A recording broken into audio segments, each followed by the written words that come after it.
Welcome back to our channel Leslie Barrett Weller is life. আবার চলে এসেছি একটা নতুন ব্লগ নিয়ে। তোমাদেরকে রিকোয়েস্ট করবো ব্লগটাকে শেষ অবধি দেখা। আই হোপ তোমাদের খুব ভালো লাগবে। এতদিন আমাদেরকে দেখে তোমরা বুঝতে পেরেই গেছো যে আমরা একটুখানি সিনেমা দেখতে পছন্দ করি।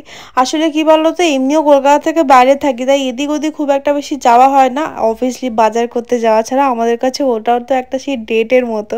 তো ওটা বাদে আমরা চেষ্টা করি যে উইকেন্ডে সময় থাকলে, সুযোগ থাকলে একটা মুভি দেখে আসি। তো আজকে কালকে দেখতে যাচ্ছি, রিলিজ হয়ে যাওয়ার অলমোস্ট 2-2.5 সপ্তাহ পর। তার সাথে আজকে ফাইনালি আমার নতুন হেলমেটটাও পরে নিয়েছে। আসলে হেলমেটটা পরাটা খুব ভালো, কিন্তু ব্যাপারটা হচ্ছে হেলমেটটা পরলে আমার একটু মাথাটা না যন্ত্রণা করে। কিন্তু এই হেলমেট কিন্তু খুবই ভালো আর বেশ বড়। বেরোতে যাবো ঠিক সেই সময় কাকা এসে আমাদেরকে ইলেকট্রিক বিলটা দিয়ে গেল। একদিকে ভালোই হয়েছে, কিন্তু ব্যাপারটা হচ্ছে আমাদের লেট হয়ে গেছে।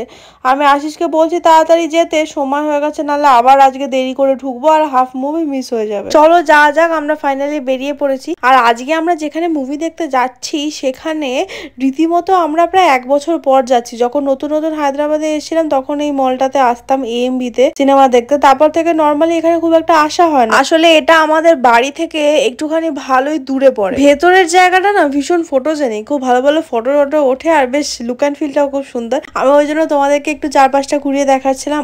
আর লজিক্যালি AMB-তে পপকর্নের দাম কিন্তু নর্মাল PVR এর থেকে কম। আমি জানি না how is it possible, but এখানে একটাই সাইজের পপকর্নের পাওয়া যায়, তা আবার মাত্র 270 টাকা, ভাবো। আর এখানে সামনে একটু এগিয়ে গিয়ে আমার হাল্ক বাবার একটা সুন্দর স্ট্যাচু রয়েছে। হাল্ক হচ্ছে আমার ফেভারিট সুপার হিরো। হাতে যেহেতু সময় ছিল তো এই জন্য আমরা একেবারে পপকর্ন আর কোল্ড ড্রিঙ্কসটা নিয়েই ঢুকছি। এই জানো তো আমার না ফেভারিট পপকর্ন হচ্ছে চিজ আর ক্যারামেল মিক্স। তোমাদের কি পপকর্ন, মানে কোন ফ্লেভারের পপকর্ন সব থেকে বেশি ভালো লাগে আমাদের জানিও। তোমরা যদি না ট্রাই করে থাকো একবার ট্রাই করো, এই কম্বিনেশনটা মানে জাস্ট অস্থির লাগবে। যাই বলো, কালকের যা হাইপ হয়েছে তো আমার অনেক হাই এক্সপেকটেশন রয়েছে। মুভিটা দেখে ফাইনালি বেরিয়ে পড়েছি, আমার বেশ ভালোই লেগেছে। আর আমার না মনে হচ্ছে এখানে প্রভাসকে লাগতো না, লিটারালি অমিতাভ বচ্চনকে দিয়েই হয়ে যেত।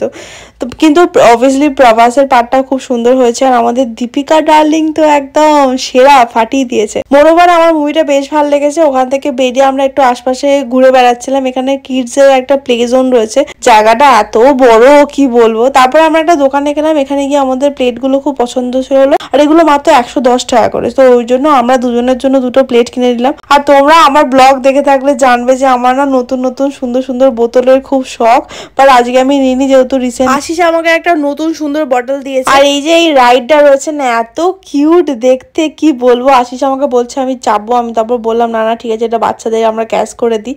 তারপরে আমরা গিয়ে খাওয়া দাওয়া অর্ডার করলাম। তো এখানে দেখি এরকম একটা ডিভাইস দিল, যে অর্ডার নাকি রেডি হয়ে গেলে এই ডিভাইসটা ভাইব্রেট করবে আর আলো জ্বলবে। তো আমরা নিয়েছিলাম একটা কম্বো মতো, চাইনিজ কম্বো। আর সঙ্গে আমরা ম্যাকডি থেকে বার্গার, ফ্রেঞ্চ ফ্রাই আর তার সাথে একটা কোল্ড ড্রিঙ্কস নিয়েছিলাম। খাবার দাবার কিন্তু আজকে একদমই ভালো ছিল না। চাইনিজ কম্বোটা টেস্ট ওয়াইজ একদম খারাপ, আর তার সাথে বার্গারটাও পুরো মানে লিভিং ডিসঅ্যাপয়েন্টমেন্ট। যাই হোক, আমরা এবার বাড়ির দিকে রওনা দিয়ে আজকের ব্লগটাকে এখানেই শেষ করছি। ভালো লেগে থাকলে প্লিজ লাইক, শেয়ার, কমেন্ট আর সাবস্ক্রাইব করে দিও। টিল দেন সবাই তোমরা সুস্থ থেকো, আবার দেখা হবে, টাটা।